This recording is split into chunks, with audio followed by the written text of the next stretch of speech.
Hello friends, how are you all? My name is Harshit Dwivedi friends and I welcome you back to my video.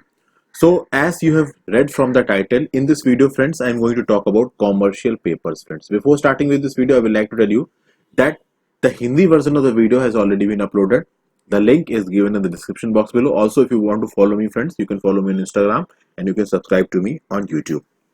Now see friends, what are commercial papers? First of all, we are going to understand commercial papers in the context of USA, and then I am going to explain it in the context of India. You will see that the procedure on which these commercial papers are being issued and you can say the reasons for which they are being used in USA, all of those are very much similar in India also. This commercial paper, first of all, is unsecured.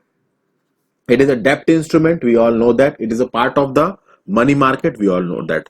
Now it is an unsecured. That is, it is without any collateral. What is a collateral, friends? For example, if you go to bank for taking a personal loan, now there the bank asks you for some sort of guarantee. You can keep your mortgage prices of housing to the banks or some other jewelry type of thing, and you can say that this is my guarantee and I am going to repay my loan. But when these commercial papers are issued, friends, no collateral is being taken. The maximum maturity period of a commercial paper in USA is 270 days, which is approximately 9 months. And they are issued in the similar manner as a treasury bill is issued. Obviously, they are issued at a discount and they will be redeemed at the face value. For example, if a commercial paper is of rupees 100, then obviously they will be issued at say 98 or 97 and will be redeemed at 100. So this difference will be the interest of that particular issuer. Now, as I've already told you that they are not backed, they are not secured by any collateral, friends. This makes them difficult to purchase. That is, those organizations who are having a very high quality debt rating, who are having a good rating. Okay, in India the rating process also going on. In the USA the rating process also go on. So firms having high quality debt rating, they can find buyers and they don't even have to offer too much of discount. As I've told you friends here that if the 100 is the face value of that particular commercial paper, it will be issued at 98. I will tell you with the example. Suppose there are two firms A and B.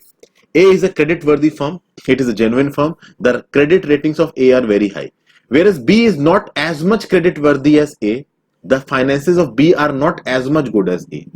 Now if A is going to issue a commercial paper and suppose the face value at that commercial paper is 100. Now if A will issue them at 98. Not too much of discount is offered by A.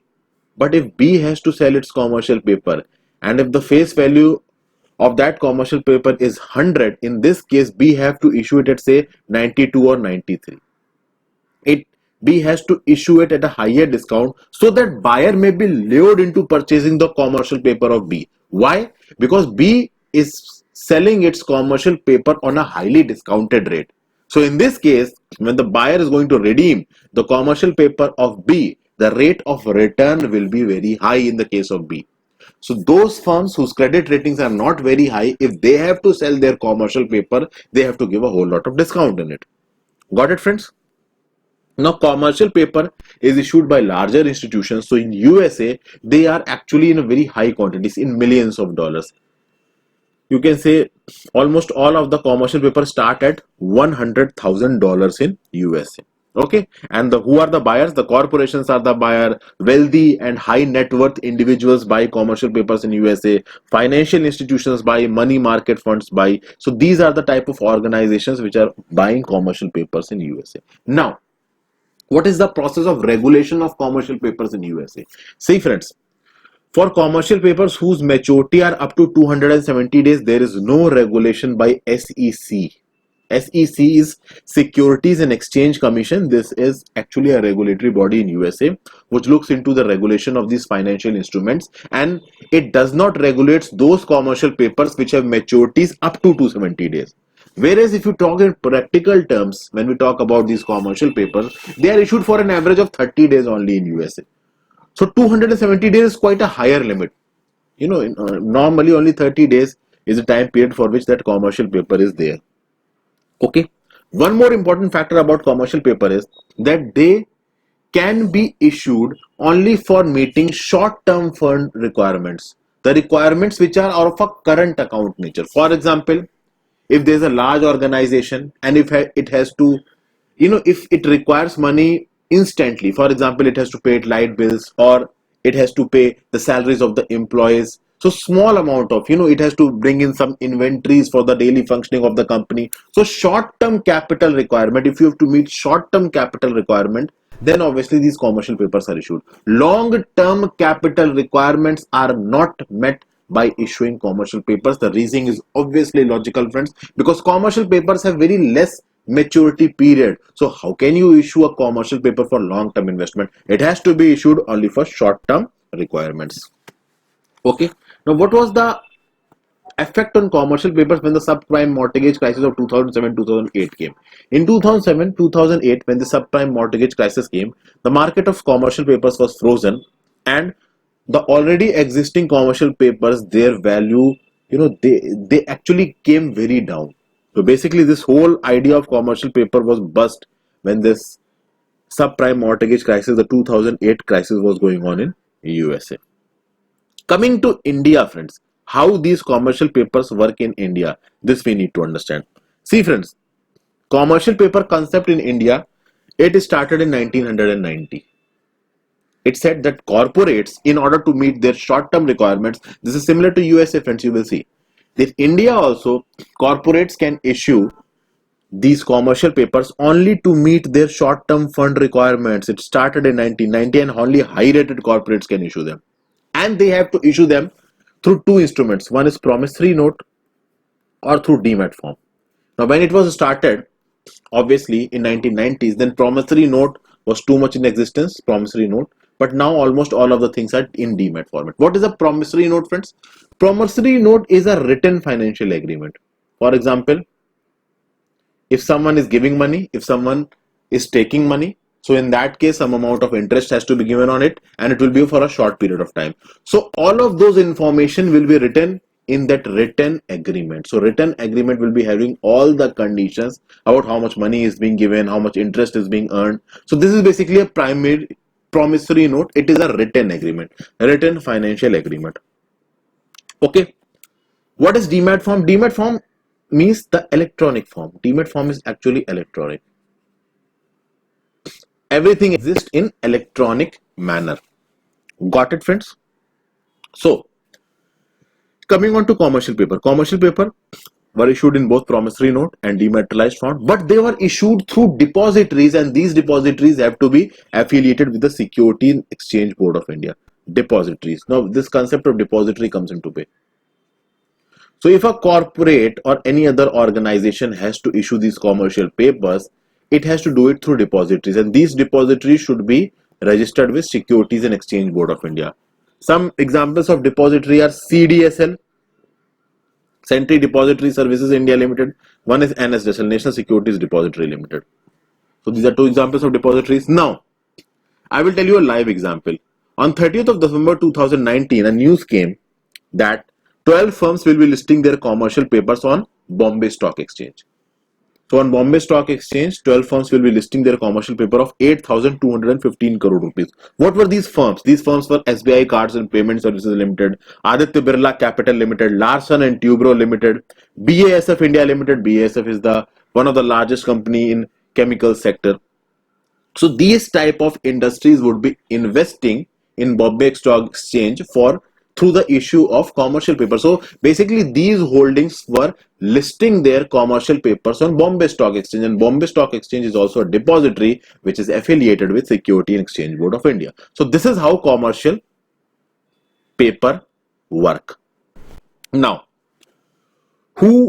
which organizations are eligible for issuing commercial papers? So in India, 3 organizations. Corporates, I've already told you. One is All India Financial Institutions and one is Primary Dealers. These are the 3 entities which are eligible for issuing commercial papers in India. Corporates, I've already told you. What are All India Financial Institutions, friend? Just think about it. What are All India Financial Institutions? So, I'm going to tell you some example of All India Financial Institutions here. One is Exim Bank of India, Export-Import Bank of India. One is NABARD Bank. It is the main premier agricultural bank. National Bank for Agriculture and Rural Development. One is SIDBI, Small Industries Development Bank of India. One is NHB, National Housing Bank. Previously, it was owned by RBI. Now it is being owned by the central government. So these are all India financial institutions, friends. When we come to primary dealers, what are primary dealers? I will give you some examples of primary dealers in India. One is Morgan Stanley, India primary dealer. One is PNB Guilds. These are the names of the primary dealers. One is SBI DFHI. One is STCI. One is Goldman Sachs Capital Market. Goldman Sachs Capital Market. One is Nomura Fixed Income. Nomura here stands for NOMURA. So these are some examples of primary dealers which are existing in India. Now, what basically these primary dealers do? These primary dealers are involved in a whole lot of financial activities, friends. Obviously, these financial activities and these primary dealers are regulated by Reserve Bank of India. Okay. These primary dealers are involved in the process of selling and buying of government securities. These primary dealers provide a whole lot of underwriting services. What are these underwriting services?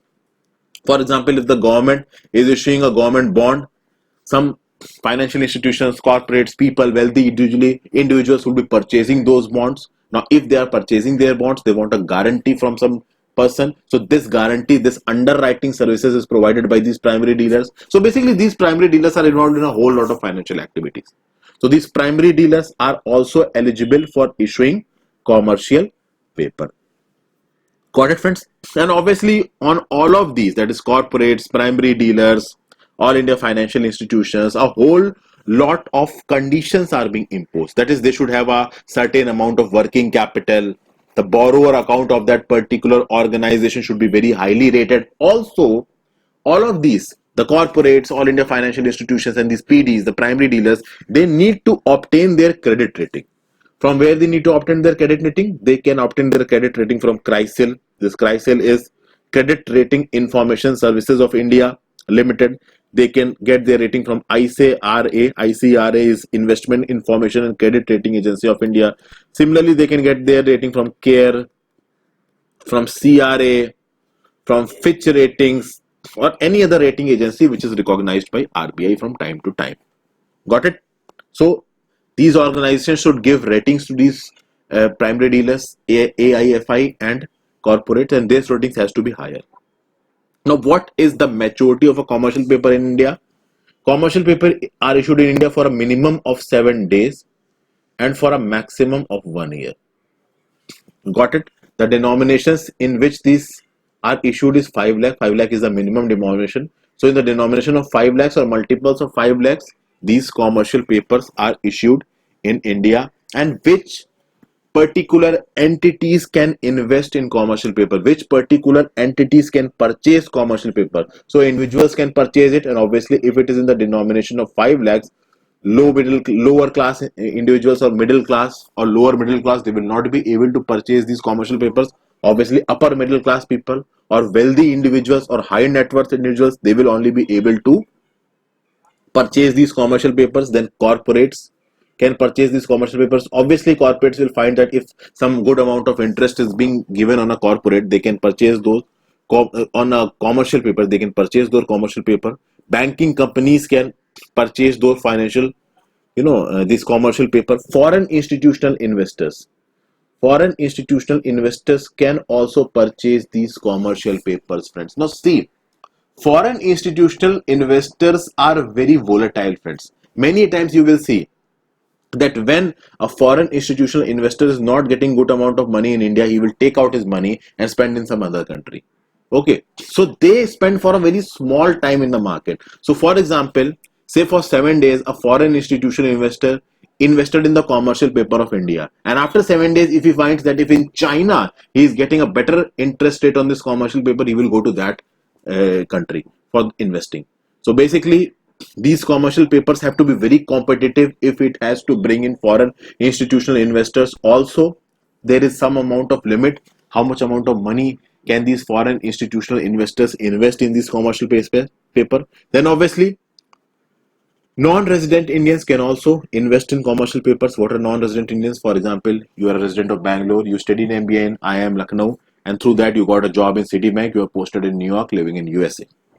So there, friends, you will be earning, you will be paying tax to the US government, but you will be a citizen of India till formally you have acquired the citizenship of USA. So when you are a citizen of India but working in the USA, you are a non-resident Indian. So in that case, what will happen, friends, that those non-resident Indian, if they find some good investment opportunities in a commercial paper which is being listed in India, so in that case, those non-resident Indians living in New York can also invest in the commercial papers issued in India. Okay, friends. So this is basically the complete and the most detailed explanation of the commercial papers. I have make you understand the concept in Indian context also, and I've explained it in the USA context also. And you will find that there are a lot of universities in both of these. So I hope this video was helpful for you, friends. If this video was really helpful for you, kindly like this video, friends. Share my channel to your friends. Keep studying. Have a good day.